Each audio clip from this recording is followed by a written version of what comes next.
Hello everyone, मैं हूं doctor Sanjeev Bharti. मैं IGIMS पटना में हूं, न्यूरो मेडिसिन, जिसको न्यूरो फिजिशियन विभाग भी बोला जाता है।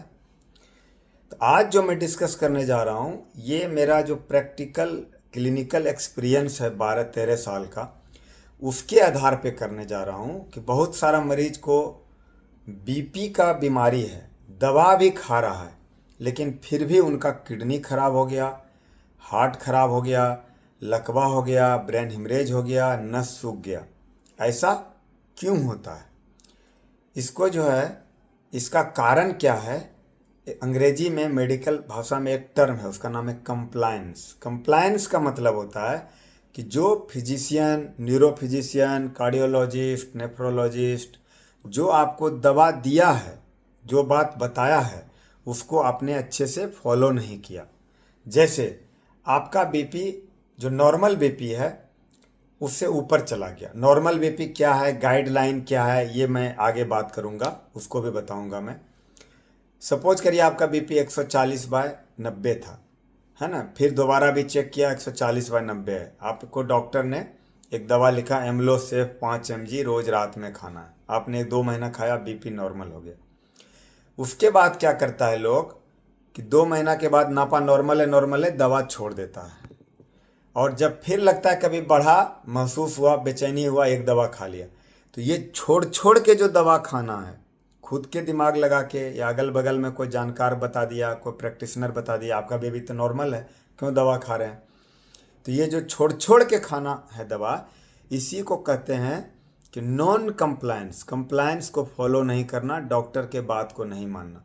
इसके कारण क्या है, ये जो भीतरी दुश्मन है, BP क्या भीतरी दुश्मन है, आपको पता भी नहीं चलेगा BP कब बढ़ा हुआ है ना। ऐसा नहीं है कि BP बढ़ा है तो गुस्सा आएगा। किसी का BP 190 भी रहता है और शांत स्वभाव का है तो उसको कुछ पता नहीं चलता। पता कब चलता है? जब ब्रेन हिमरेज हो गया। पहली बार अस्पताल आया, हमको तो मालूम ही नहीं था। सर ब्रेन हिमरेज हो गया, BP के कारण हो गया क्या? हाँ सर, BP के कारण हो गया। अगर हम लोग बताते हैं हाँ जी आपका BP के कारण ब्रेन हिमरेज हो गया है ना, नस सूख गया है, किडनी खराब हो गया, तब बोलते हमको तो बीमारी नहीं था। बोलते कितना बार चेक करवाए थे? बोले चेक तो कभी नहीं करवाए। इसका मतलब है कि तुरंत कुछ नहीं होता है, उसको 5 साल 10 साल से बीमारी होगा। और अब जाके पता चला, क्योंकि दिक्कत हुई तो अस्पताल में आया। ज़्यादातर ग्रामीण एरिया का, शहर में तो लोग जागरूक है, खुद भी डिजिटल जो BP मशीन है उससे लोग नाप लेते हैं या हॉस्पिटल जाकर नपवा लेते हैं। लेकिन गांव के लोग हैं जो पढ़े लिखे नहीं हैं, आप अपने फैमिली में सर्च करिएगा, किसी न किसी को BP का बीमारी ज़रूर होगा। और अगर BP 5 आदमी को पूछेगा BP का बीमारी है, तो उसमें 3 आदमी छोड़ छोड़ के दवा खा रहा होगा। ये कॉमन प्रैक्टिस है, हमने OPD में ऑब्जर्व किया है बहुत सारा हजारों मरीज को। उसके बाद ये वीडियो बना के आपको बता रहे हैं कि छोड़ छोड़ के दवा खाना एक कारण है कि BP का कंट्रोल नहीं होना, बाद में लकवा हो जाना, ब्रेन हिमरेज होना, हार्ट में गड़बड़ी होना, हार्ट अटैक आना, किडनी खराब होना। और याद रखिएगा, हाइपरटेंशन से BP से जब भी किडनी खराब होगा तो दोनों किडनी खराब होगा। शुगर से किडनी खराब होगा, दोनों किडनी खराब होगा, एक नहीं होगा। जो बार बार हम लोग से पूछते रहते हैं मरीज लोग कि किडनी खराब हो गया सर, दोनों की एक। याद रखिए, एक किडनी सिर्फ 2 ही कंडीशन में खराब होगा, या तो आपका एक्सीडेंट से किडनी डैमेज हो जाए, एक बच गया, या एक तरफ किडनी में पथरी है, आप इलाज नहीं करवाए, किडनी में पीव हो गया, बुखार आ रहा है जोर से, है ना, आप इलाज नहीं कराए तो धीरे धीरे एक तरफ का किडनी चला गया, उसमें भी दूसरे तरफ का अफेक्टेड हो जाता है धीरे धीरे। तो किडनी, हार्ट, ब्रेन, तीनों पे जो इफेक्ट है ब्लड प्रेशर का, वो तब है जब आप डॉक्टर के बात को, या जो गाइडलाइन है, गाइडलाइन क्या होता है, पूरा दुनिया का जो डॉक्टर है, पूरा दुनिया का जो बेस्ट डॉक्टर है उस चीज़ का, जैसे हाइपरटेंशन का जो बेस्ट डॉक्टर है पूरे दुनिया का, वो एक सोसाइटी है, उसका नाम है इंटरनेशनल सोसाइटी ऑफ हाइपरटेंशन। वो जो बात बताते हैं वो लोग, वो हम डॉक्टर्स लोग मानते हैं, उसको फॉलो करते हैं, क्योंकि वो रिसर्च करके रेंडमाइज्ड कंट्रोल ट्रायल होता है ना। ट्रायल का मतलब हुआ बहुत सारा मरीज को देखा गया, ये दवा देके वो दवा देके, BP मॉनिटर करके, फ्यूचर में 10-10 15-15 साल तक ऑब्जर्व करके कि कौन दवा में ज़्यादा बेहतर मरीज किया, कितना BP में ज़्यादा अच्छा मरीज को कोई बीमारी नहीं हुआ, स्वस्थ है 80-80 साल तक। तो इंटरनेशनल सोसाइटी ऑफ हाइपरटेंशन का गाइडलाइन है, जैसे मैं ये दिखाता हूँ आपको ये है इंटरनेशनल सोसाइटी ऑफ ISH का गाइडलाइन है।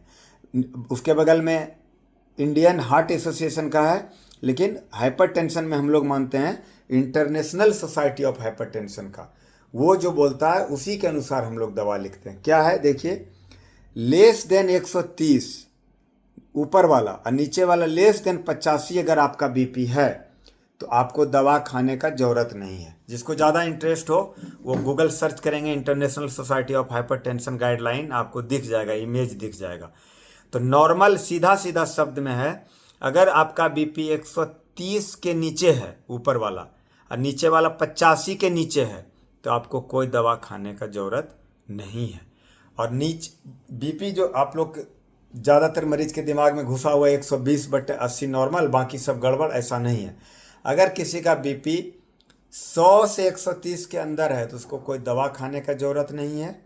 और महिला में तो 90 तक भी है तो कोई टेंशन का बात नहीं है। ऊपर वाला बीपी का बात कर रहे हैं, 90 से 130 महिला में कोई दवा खाने का ज़रूरत नहीं है। हाँ, अगर 120 क्रॉस कर रहा है, 130 के तरफ जा रहा है तो अलर्ट होने का ज़रूरत है कि थोड़ा नमक कम कर दिए। नमक कम करने का मतलब हम बार बार बोलते हैं कि नमक कम करने का मतलब है दाल में जो नमक है वो खाना है, सब्जी में जो नमक है वो खाना है, लेकिन अलग से जो नमक होता है ना, सलाद के साथ, भुंजा के साथ, वो आपको नहीं खाना है। नॉर्मल नमक खाना है, नहीं तो फिर नमक कम होने वाला अलग बीमारी हो जाएगा। इसलिए एकदम बंद नहीं करना है। बीपी हो गया हम नमक नहीं खाएंगे, दवाई नहीं खाएंगे, ऐसा नहीं करना है। दवाई भी खाना है अगर 130 क्रॉस कर गया, हाँ, हमेशा कम डोज से स्टार्ट करना है। जो डॉक्टर हैं उनके लिए बोल रहे हैं कभी भी एग्रेसिव होकर दवाई स्टार्ट नहीं करना। पहले कम डोज में देना है, कंट्रोल नहीं हो फिर दवाई बढ़ाना। नहीं अचानक किसी का बीपी 160 से आप 110 कर दीजिएगा, है ना, 24 घंटा के अंदर, तो उसको वीकनेस फील होगा, चक्कर आने लगेगा, ब्रेन में सूजन हो जाएगा, एडिमा बोलते हैं। इसीलिए गो स्लो है, धीरे धीरे धीरे धीरे हमको कम करना है। अगर कोई बीमारी नहीं, अगर किसी को ब्रेन हिमरेज हो रहा है उस कंडीशन में हम लोग को बीपी थोड़ा फास्ट कम करना पड़ता है, और ज़्यादातर कंडीशन में धीरे धीरे धीरे धीरे धीरे कम करना। तो ओवरऑल जो अभी तक हम बोले हैं 7 मिनट, इसका पर्पस क्या है कि जो दवा आप खा रहे हैं बीपी का दवा, वो छोड़ छोड़ के नहीं खाना। क्योंकि आप मान लीजिए आपका बीपी 150 था, आप दवा शुरू किए, अब 110 आ गया, आप दवा छोड़ दिए, तो अब क्या होगा, फिर बीपी ऊपर जाएगा, फिर दवा खाइएगा, फिर नीचे आएगा। 24 घंटा रहता है। ज़्यादातर जो दवा बीपी का 24 घंटा काम करता है, कुछ कुछ तो 8 ही घंटा काम करता है। तो मान लीजिए 24 घंटा तक कंट्रोल रहा, फिर दवा छोड़ दिए, फिर बीपी 140 चला गया। ये जो फ्लक्चुएशन है ऊपर नीचे, इसमें तो और ज़्यादा हार्म है। इससे अच्छा है कि आप दवा ही मत खाइए, है ना, दवा छोड़ ही दीजिए। रोज़ छोड़ छोड़ के खाने से अच्छा दवा छोड़ दीजिए, फिर चेक कराइए, डॉक्टर से बात करिए।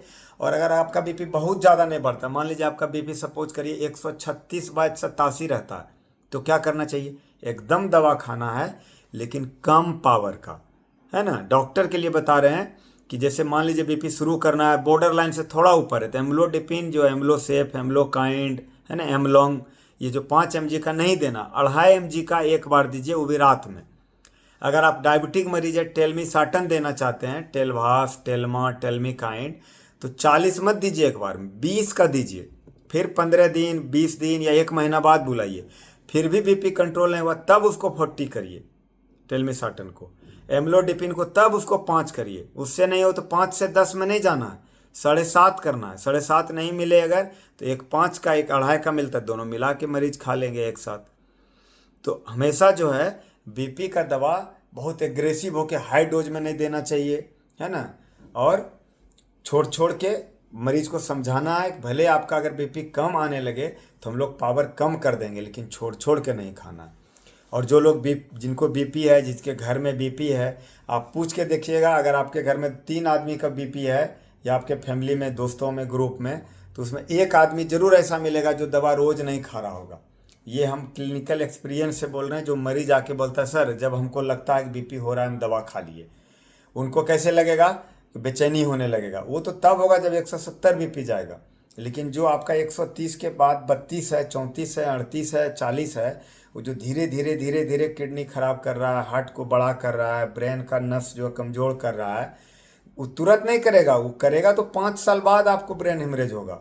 लेकिन अगर आज अलर्ट हो जाइएगा तो आपको आगे इधर उधर जाने का ज़रूरत नहीं पड़ेगा। अभी पूरा बिहार का जितना मेडिकल कॉलेज है, भागलपुर, दरभंगा, बेतिया, है ना, पूर्णिया, गया, सबसे हमारे हॉस्पिटल में रेफर होकर ब्रेन हेमरेज का मरीज आता है।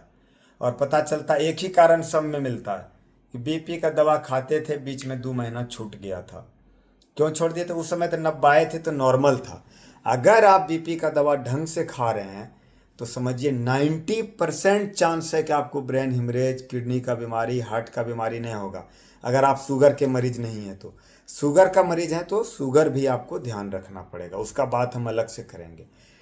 तो एक बीमार जो बीपी है वो छुपा हुआ दुश्मन है, डायरेक्ट आपको पता नहीं चलेगा। पता कब चलेगा? जब आईजीएमएस पटना या एम्स दिल्ली या सीएमसी भेल्लोर या संजय गांधी लखनऊ, है ना, या पीजीआई चंडीगढ़ का रेफर का नौबत आ जाएगा कि आपका तो ब्रेने सूख गया है, आपका तो हार्ट इतना बड़ा हो गया, काम ही नहीं कर रहा है, पंप ही नहीं कर पा रहा है, दोनों किडनी बैठ गया है, खून डायलिसिस कराना पड़ेगा, तब जाके ठीक होइएगा, नहीं तो किडनी बदलवाना। ऐसा स्टेज में आ जाएगा कि 80% आदमी के पहुंच का बाहर हो जाता है। मिडिल क्लास किडनी बदलवा पाएगा? नहीं बदलवा पाएगा। एम्स दिल्ली, सीएमसी भेल्लोर में इलाज कितना दिन करा लीजिएगा आप, है ना। घर ज़मीन बेच के लोग कराता है, 2 महीना फिर थक के पटना ही आ जाता है, यहीं डायलिसिस करा के यहीं जीवन ख़त्म हो जाता है। इसीलिए ये जो बीमारी है ये बहुत डेंजर है, इसको समझने का ज़रूरत है। और महिला के लिए जो लो बीपी दिमाग में डाल दिया जाता है ना प्रैक्टिशनर के द्वारा, अगर आपका बीपी 90 के ऊपर है, ऊपर वाला बीपी, नीचे वाला 60 भी है तो कोई बात नहीं, नीचे का गिनना ही नहीं है। ऊपर का बीपी अगर 90 के ऊपर है और आपको कोई दिक्कत नहीं है तो आपका लो बीपी नहीं है। और कुछ बीमारी के कारण आपको दिक्कत हो रहा है, सर दर्द हो रहा है, बेचैनी परेशानी हो रहा है, घबराहट हो रहा है, पैनिक अटैक, उसका आप इलाज कराइए, है ना। आप जनरल फिजिशियन या हम लोग जैसे जो न्यूरो फिजिशियन है उनसे मिलिए, है ना। माथा दर्द है, घबराहट, धड़कन, नींद नहीं आना, लो बीपी से नहीं हो रहा है। लो बीपी से सिर्फ चक्कर आ सकता है ना, उठिएगा चक्कर आ सकता है। उस कंडीशन में आप नमक पानी पी लीजिए, है ना। बहुत ज़्यादा दवा लो बीपी का नहीं है, उसमें नमक पानी ज़्यादा पीना है, रोज़ 3 गिलास एक्स्ट्रा पानी, 2 चम्मच नमक पीजिए, बीपी 90 के पार कर जाएगा। 100 के ऊपर है तो बहुत अच्छा है। अगर आपका बीपी 100 से 120 है तो बहुत अच्छा है, लेकिन 100 से 90 के बीच भी घबराना नहीं है, पानी वगैरह नमक पीजिए, ठीक हो जाएगा। और 120 से 30 के ऊपर है तो नमक हल्का कम कर दीजिए, एक्स्ट्रा मत खाइए, जो दाल सब्जी में है ना, वो खाइए। और थोड़ा वॉकिंग करिए, आपको दवा का ज़रूरत नहीं पड़ेगा। लेकिन 130 टच कर गया ऊपर वाला, नीचे वाला 85, तो आपको अच्छा फिजिशियन से, अच्छा न्यूरो फिजिशियन या कार्डियोलॉजी जहाँ भी आप जाते हैं वहाँ दवा लिखवाना है, बात को समझना है, रेगुलर दवा खाना है, तो आगे आने वाला बहुत सारा बीमारी से आप बच जाएंगे। थैंक यू सो मच बहुत सारा सब्सक्रिप्शन के लिए। और अगर आपका ये वीडियो आपको पसंद आता है तो जो आपका सोशल मीडिया ग्रुप है, व्हाट्सअप है ना, उसमें स्टेटस लगा दीजिए, अपने फैमिली ग्रुप में भेज दीजिए, क्योंकि ये वीडियो 50-100 रुपया महीना के दवा में 30-40 लाख लोगों का बचा सकता है अगर समझ जाइएगा तो। खुद का भी ध्यान रखिए, है ना, अपने दोस्तों का, अपने परिवार का ध्यान रखिए। Thank you so much.